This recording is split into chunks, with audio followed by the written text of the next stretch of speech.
دوستو اگر آپ کی عمر 18 سال سے 35 سال تک کی ہے تو یہ ویڈیو آپ کے لیے ہے، اور اگر اس سے زیادہ بھی ہے تو یہ ویڈیو آپ کے لیے مفید ہونے والی ہے۔ یہ ویڈیو مکمل دیکھنا ضروری ہے، اس ویڈیو کو اسکپ مت کیجیے گا۔ اس ویڈیو میں ہم نہ صرف میل انفرٹیلٹی کا پرابلم آئیڈینٹیفائی کر رہے ہیں بلکہ اس کے ساتھ ساتھ جو احتیاطی تدابیر ہیں اور جو ٹریٹمنٹس پاسبل ہیں ان کو بھی ڈسکس کریں گے۔ Fertility has dropped worldwide at the same rate as sperm count has declined.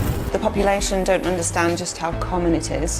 Over the last 50 years or so, sperm quality has decreased. Our world is undergoing an urgent crisis.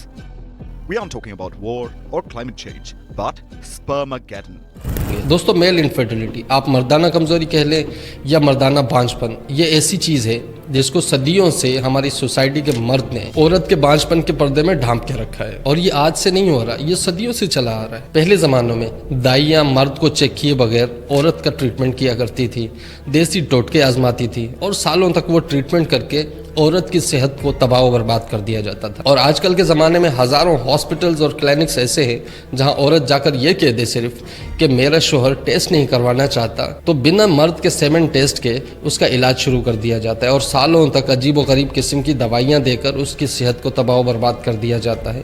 اور جب ان سالوں کی محنت کے بعد، یعنی کہ جو عورت سالوں تک دوائیاں لیتی ہے، اپنے اوپر کئی چیزیں برداشت کرتی ہے، کیونکہ جو کنسیو کرنے کے لیے میڈیسنز ہوتی ہیں وہ بہت سخت قسم کی ہوتی ہیں، بہت ہارڈ ہوتی ہیں، اس سے عورت کی صحت تباہ و برباد ہو جاتی ہے۔ اور یہ سب جھیلنے کے بعد جب عورت کنسیو نہیں کر پاتی، پریگننٹ نہیں ہوتی، تو اس کو بانجھ پن کا سرٹیفکیٹ تھما دیا جاتا ہے۔ آغا خان کی ایک رپورٹ کے مطابق پاکستان کی 21% آبادی بانجھ پن کا شکار ہے، جس میں سے 35% مرد ہیں۔ میل انفرٹیلٹی کی کتنی اقسام ہیں، ان کی وجوہات کیا ہیں، اور اس کے ساتھ ساتھ احتیاطی تدابیر اور علاج کیا ہیں، یہ سب جاننے سے پہلے ہم میل انفرٹیلٹی کی ہسٹری جانتے ہیں۔ دوستو اگر آپ نے ابھی تک چینل سبسکرائب نہیں کیا تو چینل سبسکرائب کریں، پھر آگے بڑھتے ہیں۔ مرد نے مردانہ کمزوری یا مردانہ بانجھ پن کو ٹھیک کرنے کے لیے 1200 سال پہلے کوششیں شروع کی تھی، جب یونان کے کئی شہروں میں مرد کو گوڈ جینیٹیلیا گلے میں پہنایا جاتا تھا۔ گوڈ جینیٹیلیا یعنی کہ بکرے کا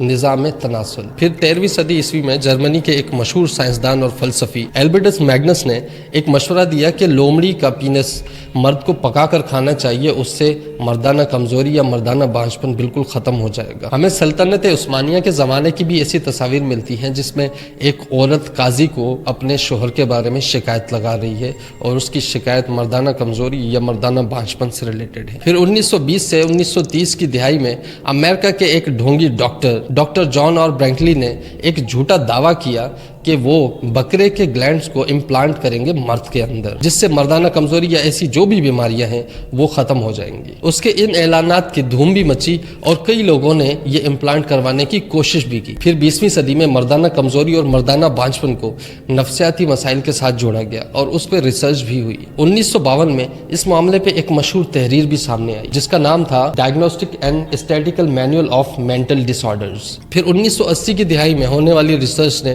پورا دھیان فزیکل وجوہات کی طرف کر دیا، اور آج بھی فزیکل وجوہات کے اوپر ہی ریسرچ ہوتی ہے۔ دوستو اب یہ سمجھتے ہیں کہ مردانہ کمزوری کی زیادہ تر کیا وجوہات ہوتی ہیں۔ سب سے پہلی جو وجہ ہے وہ ہے جیسے ٹیسٹوسٹرون کا کم ہونا۔ ٹیسٹوسٹرون ایک ایسا ہارمون ہے جو زیادہ تر مرد میں پایا جاتا ہے، اور مرد کی جو سیکشول لائف ہے اس کے اوپر گہرا اثر رکھتا ہے۔ اس کے ساتھ ساتھ میل سیکنڈری سیکشول فیچرز جو ہیں ان پہ بھی گہرا اثر رکھتا ہے، جیسے مرد کا داڑھی آنا یا جسم پہ بال آنا، آواز کا بھاری ہونا، یہ سب ٹیسٹوسٹرون کی وجہ سے ہوتا ہے۔ دوسرے نمبر پہ میل انفرٹیلٹی کی جو سب سے بڑی وجہ ہے وہ ہے اسپرم ڈس آرڈر، جیسا کہ ایزواسپرمیا۔ اس بیماری میں مرد کا اسپرم کاؤنٹ 0 ہو جاتا ہے، اور پاکستان میں ٹوٹل مرد جو انفرٹائل ہیں ان میں سے 13 سے 40% تک اس بیماری میں مبتلا ہے۔ سندھ میں یہ میل انفرٹیلٹی کا 13% حصہ ہے، پنجاب میں 14%، اور KPK میں تقریباً 40% سے زیادہ ایزواسپرمیا میں مبتلا ہے۔ تیسری وجہ ہے بلاکیج، جو ٹیوبز اسپرم کو ٹرانسپورٹ کرتی ہیں وہ کہیں نہ کہیں سے بلاک ہو جاتی ہیں۔ اور چوتھی لیکن سب سے امپورٹنٹ جو وجہ ہے وہ ہے ہمارا لائف سٹائل، سگریٹ نوشی، شراب نوشی، کسی بھی قسم کا کوئی بھی نشہ کرنا، وہ میل انفرٹیلٹی کا سبب بن سکتا ہے۔ اور اس کے ساتھ ساتھ اوور ایکسرسائز کرنا بھی میل انفرٹیلٹی کی وجہ بن سکتا ہے۔ اور مردانہ بانجھ پن کی ایک بڑی وجہ جینیٹک فیکٹرز بھی ہیں، جیسا کہ ایک بیماری ہے کلائن فیلٹر سنڈروم۔ یہ ایک جینیٹک میوٹیشن ہے۔ نارملی ایک مرد کے اندر XY کروموزوم ہوتا ہے،